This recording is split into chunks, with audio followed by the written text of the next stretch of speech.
What is up, everybody? Sera here, coming to you from Stonington, Maine. We are rowing on the Gulf of Maine today for our 15-minute sweat. And this workout is inspired by the PBS docuseries Hope in the Water, which highlights the stories of marine activists and aquaculturists all over the world who are working to bring blue foods to our growing population and save our oceans. So I'm really excited to get into this workout with you all. But first, we're going to cover those metrics on your screen. All right, the first one I want you to look at for me is that big number that says /500m. That here is your split, otherwise known as your speed per 500 meters, and it's a combination of two things. The first thing is your effort. That's how hard you're pushing with your legs. The harder you push, the more resistance you feel on that handle. Faster or lower that split will go.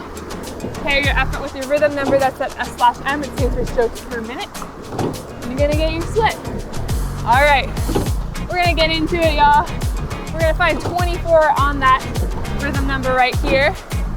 And our structure today is really simple, but it's gonna be super effective. Get some good work for us. We're just doing 3 by 5 minutes. All right? So I want you to find a pace that feels a little bit challenging, but that'll get you through for 15 minutes. We can start out just a little bit slower than we want to end here. So finding something at this 24 is going to get us working for today. All right. So a thread through this whole series of Hope in the Water is, of course, hope, but also people highlighted in the docuseries are very often not making they are making worldwide impacts, but their focuses have been primarily on the smaller communities that they live in. And I think when I personally think about, all of the problems that we face, as people universally in the world, this can be pretty daunting sometimes. And what I love is hearing stories about people who have done something locally in their community and seen that it's made such a huge impact.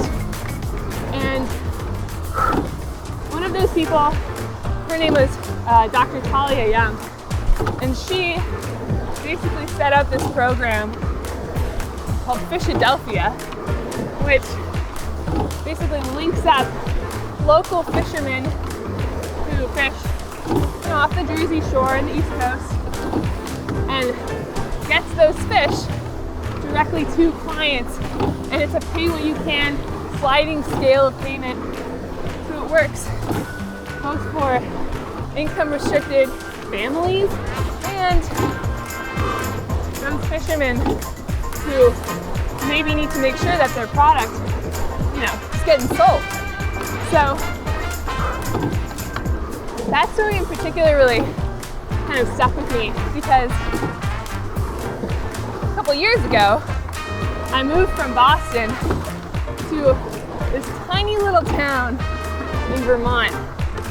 And I moved there to go to the training center. I run an Olympic Development Center there. But the really cool thing is that this center is, because it's part of this really small rural community, I see the impacts that the center has on, its surroundings like a really obvious way. And as the athletes who live there, our job, in return for us getting support for our training, is we give back to that community. And we work, we'll go around to people who live in the area, their houses, help them do work. We do work on the center. But one thing that specifically reminded me about this Fishadelphia program is that there are also a lot of local farmers, local food producers in the area in Vermont. And every week I help at this food pantry to deliver those products from those local food producers to people in the area who maybe don't have the funds to get groceries every week or aren't mobile enough to get out and get groceries. So being part of that really small community where everyone kind of knows everybody, you just see the impact of the work that you're doing a lot more strongly, or it's a lot more obvious. Good. Sitting tall here. Okay, so in about 15 seconds, I'm gonna take our first shift of the day. Just try and take it up 2 beats to that 26. I'm gonna get that heart rate up just a little bit more. Good. On this one here with me. Really good work.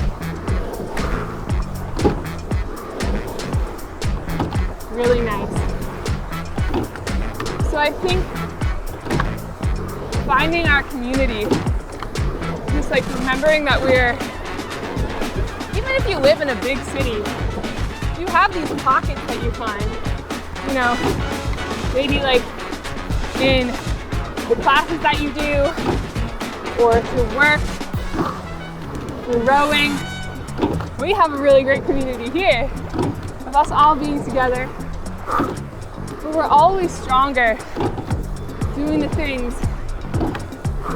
making the change that we want to make, because we have people around us who really care.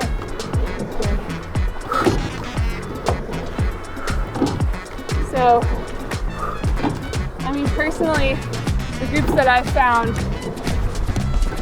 even in college, I remember I got there and didn't really know what I wanted to do, or, you know, even if I was an athlete anymore. And I found community immediately. Well, not immediately, it took me a year. But I found community in rowing. And I think when you find that group of people who really make you feel supported and happy, it gives you power, right? It gives you confidence that you know there are people around you who care about you and will support you in what you're trying to do, in the change you're trying to achieve. Good. So, I mean, for me, when I first found that in rowing, I think it just gave me like a lot more confidence as a person, because I knew I had, you know, these teammates, coaches, friends who really cared about me, about my growth.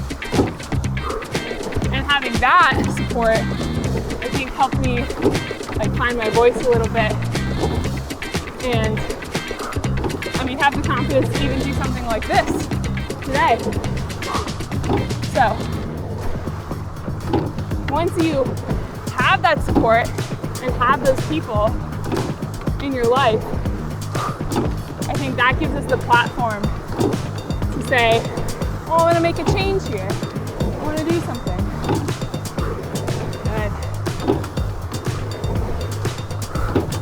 Good. So many of these stories in Hope in the Water really start on this small scale of a person who loves where they live or the people around them so much that they say, I want to do something that's going to make their lives better, or make my grandkids' lives better. So I think like breaking it down, knowing that you're not trying to save the world. I mean, ultimately, sure, but that sounds scary. So you can start with something a lot smaller than that. Like, we were just in Belfast and talking to a scallop farmer in Belfast who has been working since 2018 to learn how to farm scallops. And I realized even there, he's been able, through this endeavor, to give people in the area jobs and provide the sustainable, source of food at farmers markets and to restaurants. And that,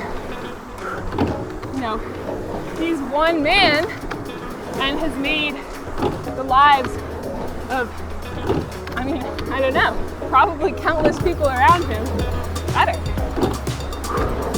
Which I think is just very beautiful as we row in this beautiful place. Good. All right, one last transition coming up. We're gonna go back to that 24, let that heart rate come down just a smidge.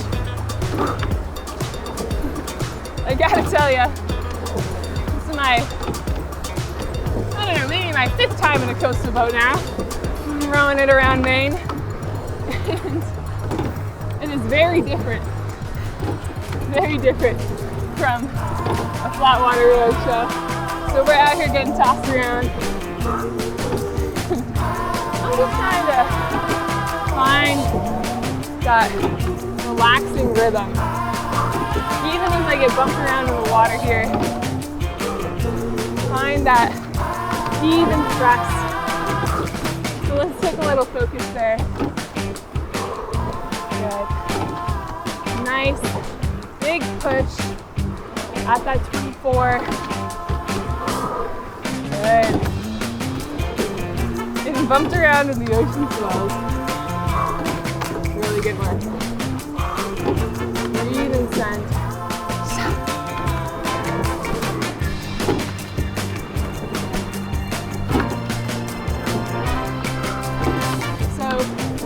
As we come near the end today, I want you to remember that you, whether you know it or not, are a part of this community. And probably you are setting examples for people you may not even know about. And every time you come and you sit down, do a little work on yourself here. Make yourself a little better. It's setting you up to set the examples you want, make the change you want to make. And I think we all just need to remember that you want to be that source of hope and of change for somebody. We can be. It doesn't have to be this big daunting thing. We can lean on those relationships we have. We can make those relationships stronger. A lot of that we can do through rowing. Good. Right on here. Breathe and send. Getting tossed around now. Mother Nature. Good. These last 2 minutes, let's find that sustainable pace, sustainable rhythm, but still working it. Remember I said to start a little slower than maybe we wanted to end. So now, you can push it a little.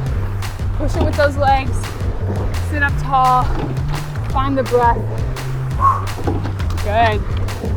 I'm trying to stay at that 24 for you. Really nice work. So,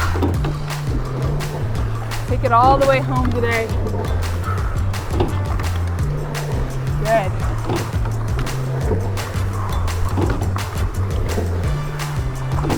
I think I wouldn't have realized how much change you can make in somebody's life, or rather how much the little day-to-day interactions matter if I hadn't moved to this tiny little rural place. But I see it even here. Stonington's a very tiny town. It reminds me a lot of where I live now. You know, kind of place where everyone knows everyone. And I think maybe in the bigger places in the world with more people, we sometimes forget that, you know, it's not just us. We've got a big family, and there's pockets of them everywhere. And you can pick your family. You can pick that group that you want to be good for. So, last few strokes here, just remembering that we have power to make the change, to come here and set examples and give hope to the communities that we live in. Really nice work. Last one here. Right on, put that handle down. Thank you so much for joining me for that 15-minute sweat here in Stonington. My name is Sera, and I'll catch you on the next one.